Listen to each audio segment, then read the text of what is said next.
¿Qué es una playa? Antes considerábamos la playa donde íbamos a tomar el sol y a bañarnos. Hoy sabemos que hay un concepto clave que define a la playa. Ese concepto se llama zona litoral activa. Y esa zona litoral activa tiene tres grandes componentes. Un componente que es la duna, que es el corazón de la playa, otro que es la playa donde vamos a tomar el sol y otro que es la zona de surf, donde vamos a surfear, la zona de barrido.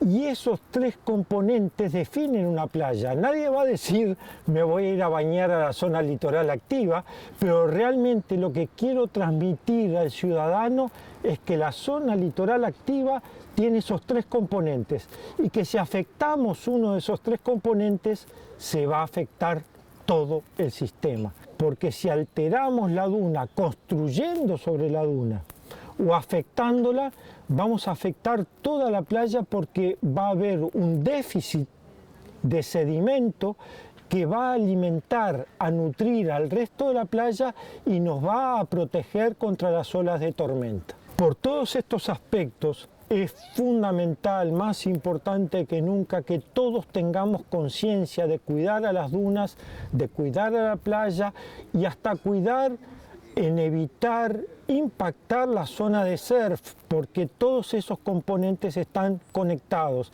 y eso muy desgraciadamente lo estamos viendo en las playas de nuestro país. Hemos visto una cantidad de playas, ustedes lo pueden percibir, que están siendo muy impactadas, cuyas dunas están desapareciendo. El hecho de que desaparezcan las dunas implica que pueda desaparecer la playa y que no nuestros nietos se pierdan la posibilidad de disfrutar las playas que disfrutaron nuestros abuelos. Esa pérdida de capital, esa pérdida de patrimonio es lo que estamos percibiendo en muchas playas de nuestro país.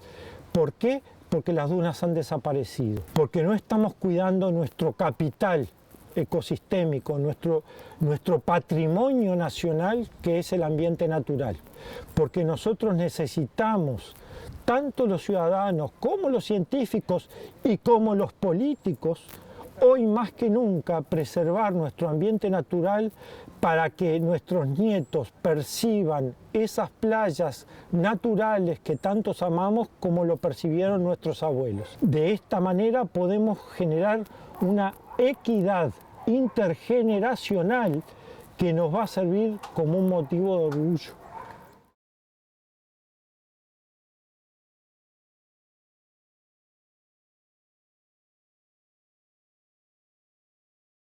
Estamos acá en el balneario Costa Azul del municipio de La Paloma, en el departamento de Rocha. Costa Azul se caracterizó siempre por una playa amplia, de arenas finas, con un mar bastante agitado. Y por distintos motivos se fue perdiendo esa playa hermosa, ancha y llena de médanos.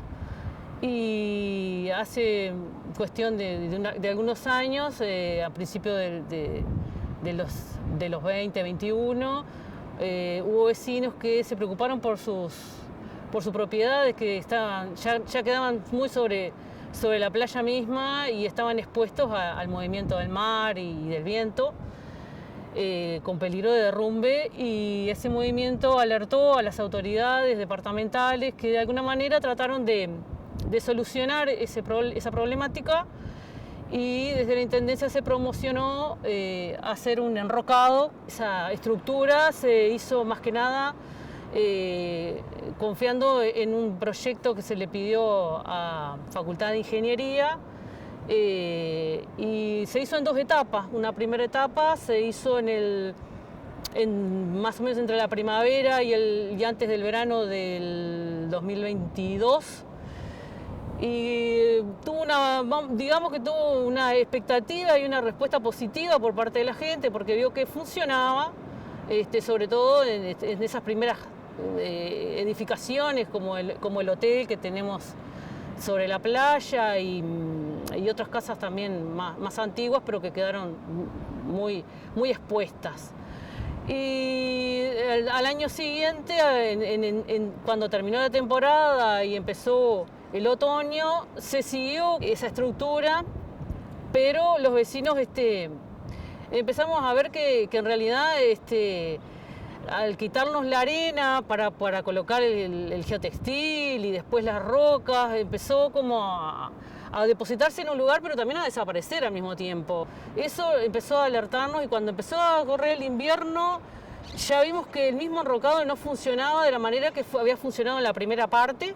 Y los que vivimos permanentemente aquí no podíamos siquiera hacer nuestros paseos por la playa cuando estaba el tiempo lindo, porque hay zonas que el agua llega hasta el enrocado y no se puede pasar de un lado para el otro. Y esos mismos vecinos empezaron a alertarse y a hablar entre ellos y ver de qué manera esto que ya estaba instalado, si había alguna forma de desinstalarlo. Se consultaron técnicos, tanto del CURE como de distintas facultades, inclusive abogados ambientalistas. Quiso buscar una solución mediante la justicia. Se hizo un primer litigio en el cual se pedía que en esos lugares en donde estaba el enrocado, que veíamos que había sobrepasado los límites de los propietarios que se pretendía proteger sus casas, ellos mismos habían prolongado sus espacios, sus jardines traseros, y habían hecho bajadas de material y todas esas cosas que en realidad estaban como usurpando o sacando el lugar que era de todos.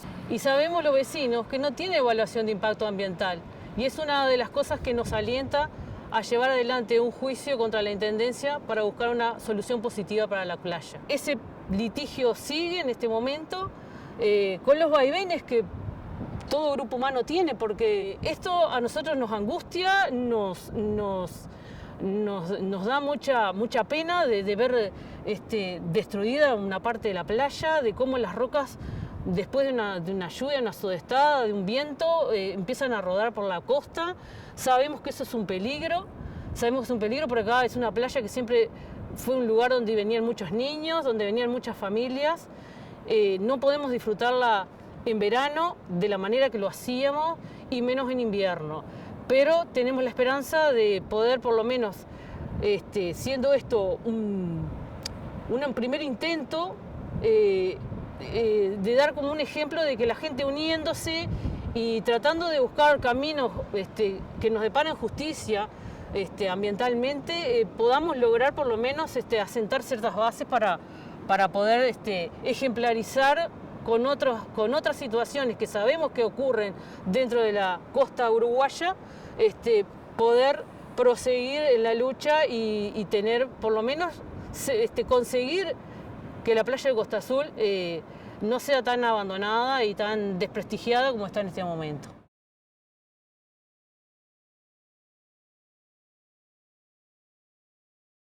Las dinámicas de la zona costera exceden lo que son proyectos puntuales.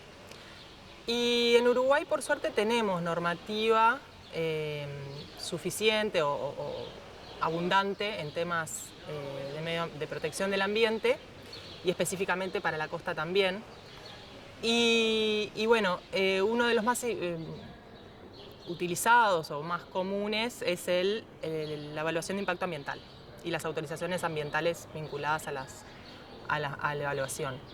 Para la zona costera hay una zona específica que se protege, que se denomina faja de defensa de costas, que tiene una forma específica de medirse, pero en general es una franja que va desde la línea de ribera hasta 250 metros hacia adentro de la tierra.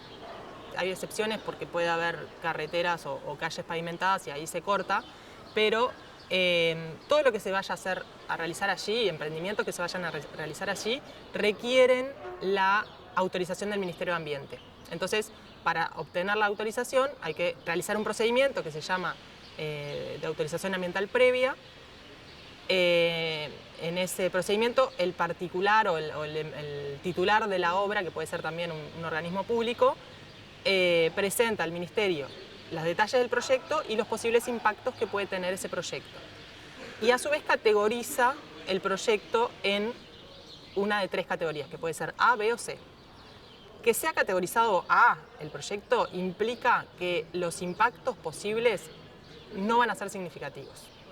Que sea categorizado B implica que va a tener impactos negativos significativos, por lo menos uno, y categoría C va a tener impactos significativos negativos, más de uno, y a su vez con dificultad para que esos impactos se puedan mitigar. Entonces, lo que hace el Ministerio de Ambiente es ratificar o corregir esa categorización para que el procedimiento continúe. En el caso de ser categoría A, implica que al no tener o al no reconocer impactos significativos negativos, la autorización se va a dar casi automáticamente, que termina siendo una resolución del ministro. Al ser categoría B, el proceso sigue porque el proponente tiene que hacer un estudio de impacto ambiental más profundo, y en la categoría C deberían hacer un estudio de impacto ambiental completo.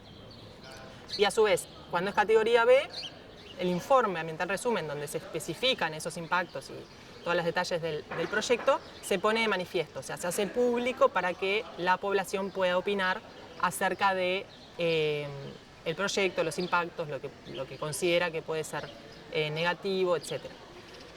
Para eso tienen 20 días de puesta de manifiesto donde se pueden hacer comentarios. Los categorías C también tienen puesta de manifiesto, pero se agrega en una etapa final la audiencia pública.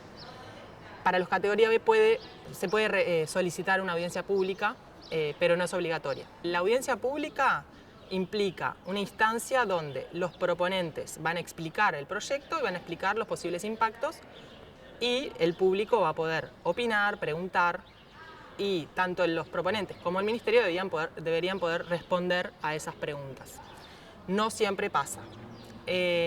A su vez, como eso no es vinculante, quiere decir que el gobierno no tiene la obligación de contemplar esas sugerencias, comentarios, críticas, puede pasar que lo contemplen o no.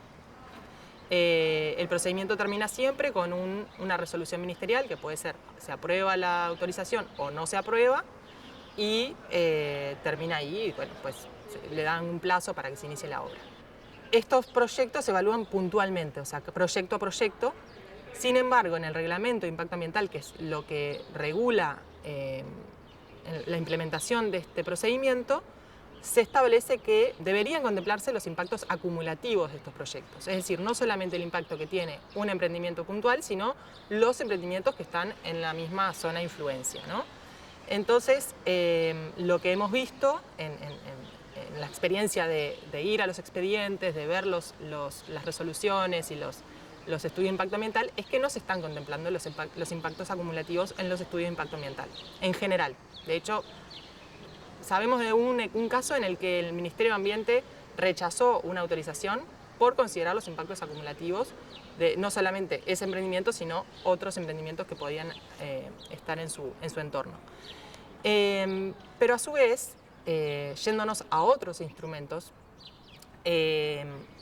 por otro lado tenemos todo lo que es el ordenamiento territorial, que también tiene un instrumento de evaluación ambiental, pero en este caso es evaluación ambiental estratégica. No solamente se fija en una porción de tierra en particular, sino que ve a todo un ámbito de aplicación, que puede ser más chico o más grande, pero que no solamente abarca una zona concreta del territorio.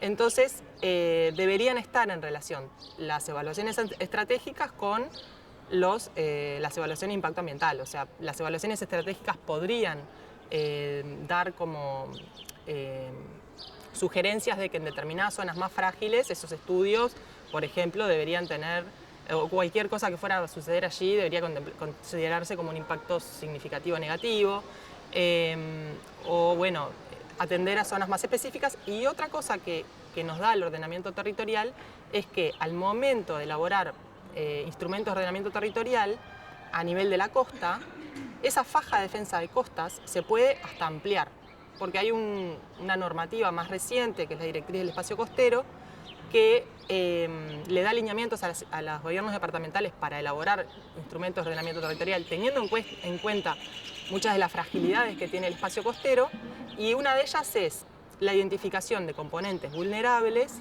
costeros, y si esos componentes vulnerables exceden la faja de defensa de costas, la faja de defensa de costas se puede ampliar en esas zonas. Entonces hay que empezar a dialogar más los instrumentos que tenemos en la costa para que esa protección del ambiente sea efectiva y no sea un mero trámite que los proponentes tienen que realizar, pero que al final no tiene una efectividad en la protección de, en este caso, la zona costera, la zona litoral activa, que es muy dinámica y que no puede solamente mirarse puntualmente.